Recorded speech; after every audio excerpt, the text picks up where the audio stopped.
Hello, welcome to a brief overview, or a decent overview, of engraving for beginners. So I've been engraving for about 7 months, probably, something like that.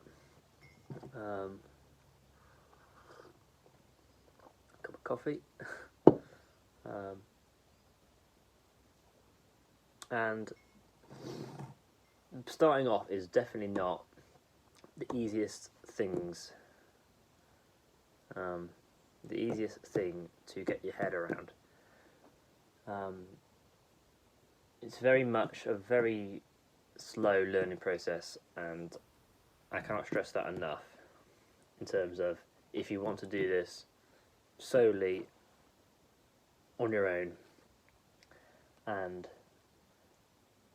you don't want to be spending loads of money. But I hopefully might be able to help you from a point of view that you don't want to be spending loads of money on kit, and you've looked online, you saw bloody hell, or an engraving machine's £900, or thousands of pounds, because it can become very expensive very quickly. So what I want to show you is what I did at the start, and how I got going engraving. So I won't show you anything yet, but first I'll say, if you're keen and want to start this kind of start learning this skill, I very much recommend just spending maybe a month or a couple of months practicing drawing, and depending on what kind of engraving you want to do, focus on doing that skill very particularly. It doesn't matter. Don't try and broaden your drawing skills too much. There's a better way of wording that. Try and focus on something that you like, and just do that. And just keep drawing and drawing and drawing that one thing, because as a skill drawing, it's very much you can transfer your skills from that one thing that you enjoy the most into a wider range later on. So try and focus on something you really enjoy. So for me, I really like scroll work. I really enjoy drawing scroll work. The Acanta style, I really like that. So I just drew and started off absolutely terrible. I am quite a good drawer naturally, but for some reason, when you try and draw something that's completely out of your scope of vision, it's like the most impossible thing. And you have to try and get your head around lines that are very particular. Another cup of coffee. So the quality is a bit worse because I'm using the front camera on my phone, because I can't see what I'm doing if I flip it around. So where was I? Yeah, drawing. Practice your drawing and something you like. Particularly, no, sorry, the wrong word. Me individually, I then, after doing a lot of drawing, I did a very brief 2-day course on hand engraving. So I did push engraving, and I did, let me show you, using these. You probably see them online. They're just a square graver, and you just use that, and you just push along like that, cut a metal. Very good, very fun. I did it with the British Engraving Association, or something like that. The Engraving Association in the UK. They do little short courses, and I think they do other courses as well. But very good, recommend them. Just a weekend thing I did a few months back. Well, it's a few months back. It's a bit more than that. Back in the summertime, really. But yeah, good. I did that, and it was good because it taught me basic principles of graver geometry, proper handling of the tool, angling the tool, sharpening your tool, graver control really, and being able to use a graver properly, and yeah, worth it. Definitely recommend something like that. If you're keen, if you want to do that kind of thing, if you like push engraving, you want to be push engraving, definitely I'd recommend doing a course on it. I really would. It's not that much money, and you can definitely, it'll definitely give you a bump start if you want to do push engraving, and it did help me going into Umatic as well. So yeah. Right, next bit. What else to talk about now? So you're practicing your drawing. You're drawing. Okay, so you want to engrave. You want to start engraving. You're going, oh bloody hell! What the fuck? What do I do? I've got no engraver, nothing. Okay, I want to do Umatic engraving, but I haven't got an engraving machine. I haven't got a kit. What do I need? Right. This is where it starts to get not complicated, but you have to kind of be able. You've got to be persistent and reluctant to give up in order to work the way you want it sometimes. So, where do I start?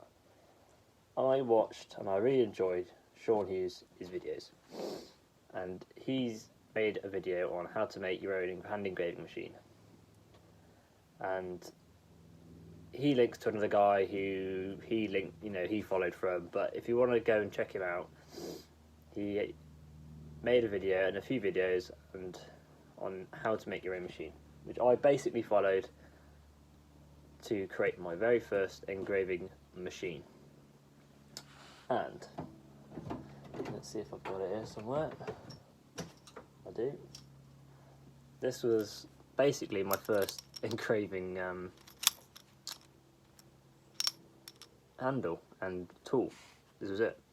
And inside here, there's a hole in the end which the pipe goes into.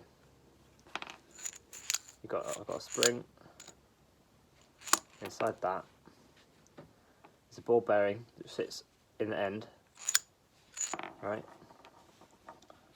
And the piston or the hammer, which basically acts as the whack whack whack. That's got actually cutting. Right, this bit is just a little bit of aluminium actually. This is where it gets. We have to kind of trial and error, because sometimes you've got to adjust these things very slightly in order to get this hammer motion the way you want it, and for it to be working properly. In this case, so we had to slightly lathe out a very small area here in order for I don't know how to explain it exactly, but in order for the vacuum to work correctly when you put your finger over the hole. So instead of it was, so when you finger over the hole, you're not engraving, and then when you get your finger off the hole, the hammer action works again. Basic principle. Where's the ball gone? Okay, so that was my first tool. If you want to know more about how that works, follow the video and you'll understand how it works. But that, in theory, that's all it is. It was a screwdriver, drilled out the end, drilled out the other end, and the pipe goes into that, and you've got your first tool, right?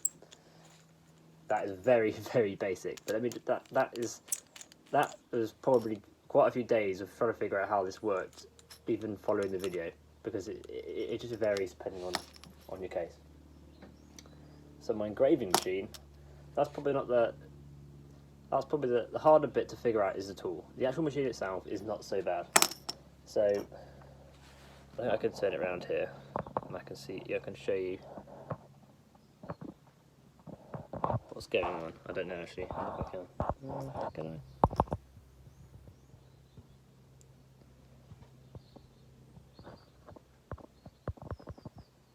I don't know.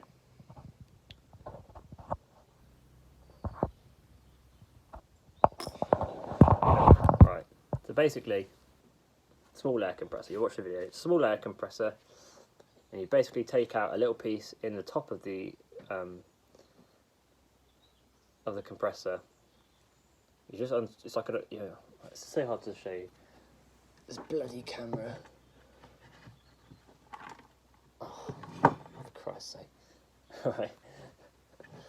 And basically, all it is it instead of pushing the air out, it creates basically a back and forth action. Yeah, so the air's going pop, pop, pop, pop, pop, pop, pop, pop, pop, pop, pop. Watch the video.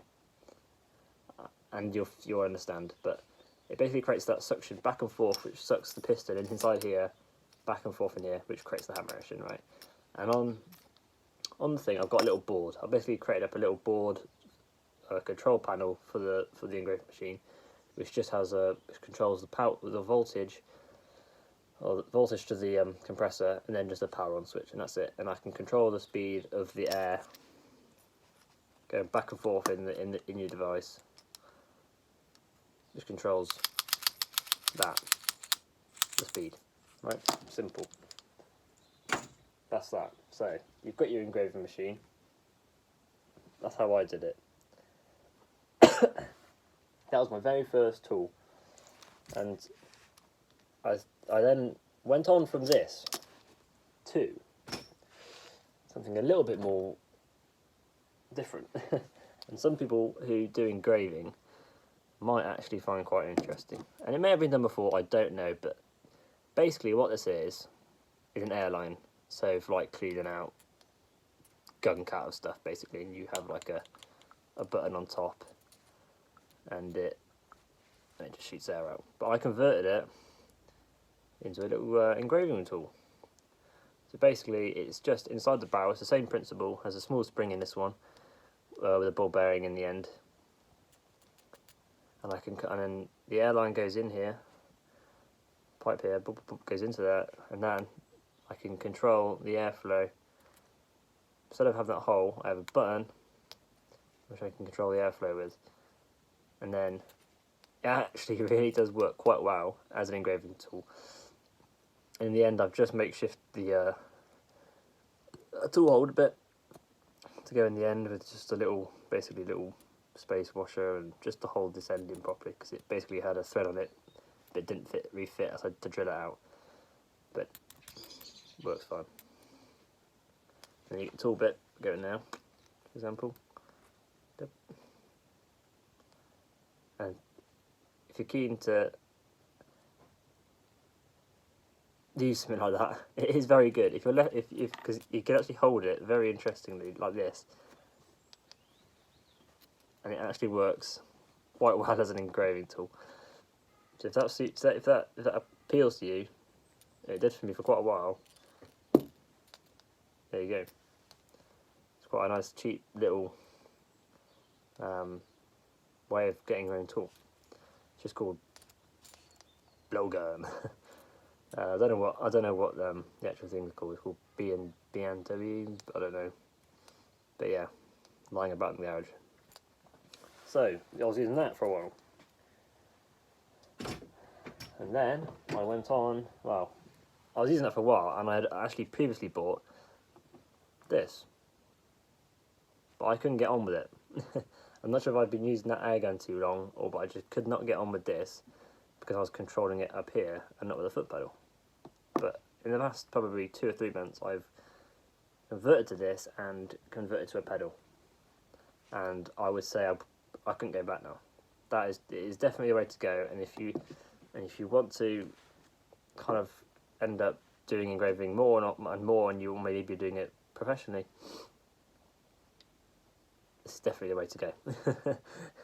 Makeshifting stuff is a very important process, though. Even if you, I would say it's probably the most important step of getting to somewhere, getting to this point, because you learn so much on the way of getting to the point of making or buying a small tool. This was very cheap. This is just a Chinese tool. It's probably about, I don't know, 10 quid or something.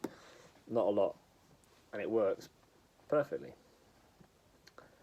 And I would say, yeah, that is definitely the way to go.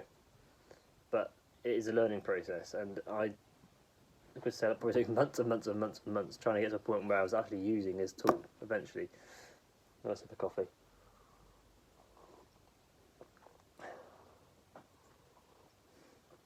Right. Oh, so you get your engraving machine. Okay, well, you're thinking, oh, bloody hell, I've got my engraving machine, it's working just how I want, but I've got no bloody tools. I've got no bits. And this is where another problem occurs, because you don't know what the hell to do. How do I make these things? What steel do I use? Right, so these little things are made of high-speed steel. The high-speed steel is very strong, very malleable in terms of you can create very rigid and sharp points and cutting tools from this material. So for this example, therefore focus on something like this, it's too close. Yeah, there's a 90-degree graver with a parallel heel. Oh, right. And there are lots of different variations of gravers, and still many gravers I have never made and probably never will, I don't know. But it's a very interesting topic. So you're probably thinking, where do I start? What's the first thing I need to do? Well, you can make a graver from basically... You can make a graver, with very simple tools. But you definitely need to buy steel. Don't use any bloody... Don't use nails or anything weird or similarly shaped to this. You need to buy high-speed steel. Or a tool steel. And you can buy this kind of stuff off eBay. It's dead cheap. It really isn't expensive. I think I bought probably 15 4-inch lengths of steel for about £20 odd.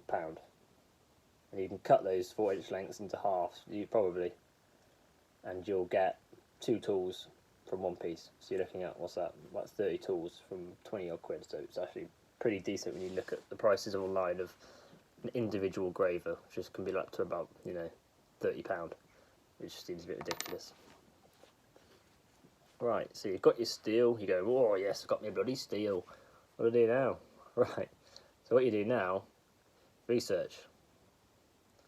Look online, look on YouTube, look up for books, look for anything really, anything that will help you figure out how these are made. But it took me a bloody long time to figure out how to make these properly. And I now use templates. So I use templates to make my gravers. I'll show you one here.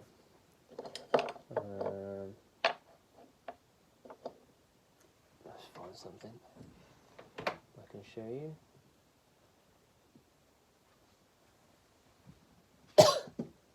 For example, something like this. Right? Very rudimentary. Bit of perspex cut out. Right? 70-degree graver. Then you can cut. You can find these templates online. Some guy made them. I don't know if they're probably there's probably some copyright to do with it, but it's the best way of beginning sharpening and making your own tools. So you're just gonna have to go ahead and do it and start making your own little bits like this. Okay. Unless you want to make your own, you can buy things online like sharpening fixtures and things like that, but then you end up spending hundreds of pounds when you don't need to. Okay, so something like this, drill the hole here, right in the dead centre, and you will then create a fixture. Sean Hughes did a very similar thing. If like this, you basically use a little electrical fixture to hold the tool rigid in the template, right? And you then set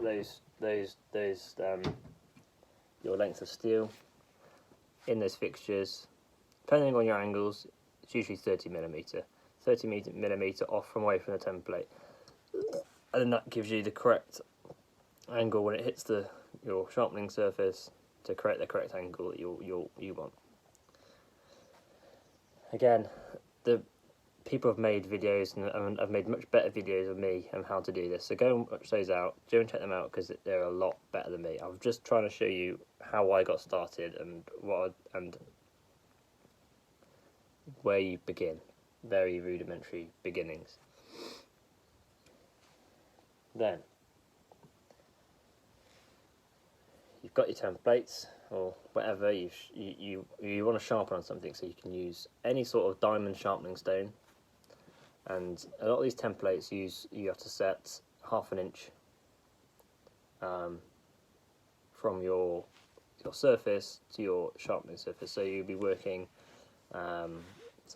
your sharpening surface would be 1/2 inch higher than your ground surface, and you can see this. So you're half an inch off here, and then your tool would sit, your template would sit here, and you're leaning onto the half an inch. Then you're sharpening on that surface. Probably have something here. It's half an inch that I use. Yeah. Here you go. Just a piece of old bloody steel.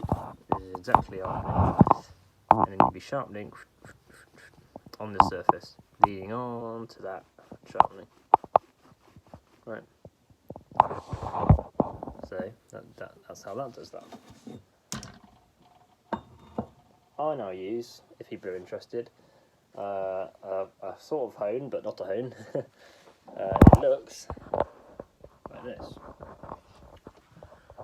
Alright, and you're probably thinking, what the bloody hell is that? So basically, it was a stone wheel for sharpening, what they're called, chisels. Sorry, there we go, chisels, wood carving chisels.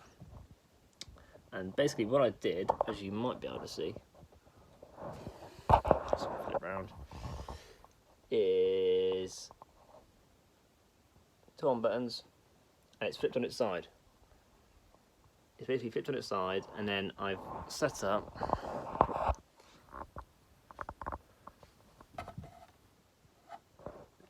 there's 2 spaces basically to reduce the width, because the stone was about 2 inches thick. And now I've put this is a 3000 grit wheel, lap wheel, the pillory wheel that you can get on eBay, dirt cheap, very good. And I've set that up, as you might be able to see. This is my working surface, half an inch from my sharpening surface, which is and this actually doesn't rotate very fast, so I don't know what the RPM on this machine is, but the torque is ridiculous. So you don't need to worry about that. You can put whatever pressure on that, and it will not slow down for buggery. So you'll be able to sharpen anything. And this is a lot cheaper than a bloody power hone you can get online, and it works exactly the same. And this is just a little makeshift stand. You could move whatever. You could use a bloody block of anything and just sit half an inch below your sharpening, your cutting edge surface, and it's perfect. It really is perfect. I tried all sorts of things trying to make one of those, and that is the best thing. I don't know what's the make of this stuff. I'll find out for you. It might be interesting. It's quite old. A Kinzo model. I don't know what the model is. It says Kinzo. Looks like it's, I don't know, looks like it's German, I think, or French maybe. Kinzo sharpening. They might be out of business, quite old. But you might be able to find them still on eBay or whatever, or just a generic stone sharpening thing that you can convert. So yeah, and that's how I sharpen my tools. And now, what's this you're thinking? It's been sitting here for ages. What is that? So, this is an old hand pillar drill stand that basically just has a locking nut wheel handle thing somewhere. It just locks, it used to lock the actual pillar itself in place, but now it just sits on the old pillar flat, so it just sits into that little hole in there. You can make anything, so get it like that, in a little bit of wood or a thin set hole, and that just sits dead flat, which gives me a very nice rotating surface to rotate on. And above from that is a rugby tee, which holds my my vice grip in, the ball vice in there, which then sits in some lathe mat, whatever it's called, I can't remember. It's like super grippy, so it stops the ball from rotating and doing all weird things, and it works very well. And it's cheap. It's just a rugby tee, bit of mat, volleyball got from eBay, 90 quid, and you're off. And it works really, really well. Right, magnification. You're probably thinking, there's a light here. What's that light? That is my. It's just a very cheap beauty ring light with a basically like a little camera thingy for, like, I don't know, bloody makeup or something. It just sits underneath my microscope. And my microscope, I've only had a few months, well, probably three or 4 months. And before that, I used, which is perfectly fine and acceptable, I used to use magnification goggles. I say goggles, glasses, these things. And they're very good. They work well. They're just, for bigger pieces, they're fine, but when you're doing fine detail or fine work, they become, you feel like you're going to lose your eyes in about 3 minutes because you're absolutely straining them to death, which I do not recommend. The microscope, I got it from Amazon. It was about, I don't know, £400 or something. It's just an Amscope one, and it works perfectly. I've got a good working distance from here to here. It's probably, what was that, 6.5, 7 inches probably, with a 0.5 lens on it. This is important. The 0.5 lens is quite important because it's an objective lens, and it gives you an extra depth of for working. And you have to fiddle with your zooms and your thing to get it working properly. But once it's working properly, you don't have to touch anything. It's just there. You just leave it and you just put your work under and you're all away. Brilliant. So that's it. That's your microscope. What else can I say? That is basically, really, what I use for my setup. That's everything. That is, in terms of actually engraving, that is what I use. It might not be the best video, and it might not be it might be a bit jumbled and uninformative in some cases, but hopefully I've given you a very brief understanding of that you don't need a lot of stuff to start engraving. You can very much get away with very limited tools when you're starting out, and you can start engraving very easily. Everything else it just falls into place as you go along and as you practice, and you make stuff and you figure out stuff as you learn engraving. So yeah, I've been wanting to make this video for a while about how I work. I'm not very good at editing these up. A lot of them just go up straight, flat, raw content, because I think sometimes, as much as you don't want to watch the whole bloody thing, I know people don't, if it's out there, isn't it? And if you want the information, it's in its rawest and purest form, which is just how it's the best thing I can do to help people get started. I don't want to edit it too much, because then it just becomes a bit whitewashed and not how I wanted it to be. So yeah, a little bit of coffee, and I think I'm going to do a little bit of practice work that I do quite often. It's just practicing my techniques and my line work, and I'll catch you later. If you have any comments or any worries or any questions you want to ask me about this and about engraving or anything at all, please let me know. It's the least I could do to help people get started, because I know it can be a bit daunting trying to get started in something so broad, and the information out there is very limited. Let me tell you, it is quite limited unless you know people in the area or are willing to help. So a lot of it is very much a very self-learning process. But please let me know if you have any questions, because I will probably be able to tell you an answer. Thank you very much.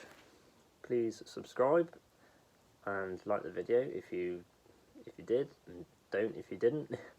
Yeah, thank you very much for watching. Catch you later.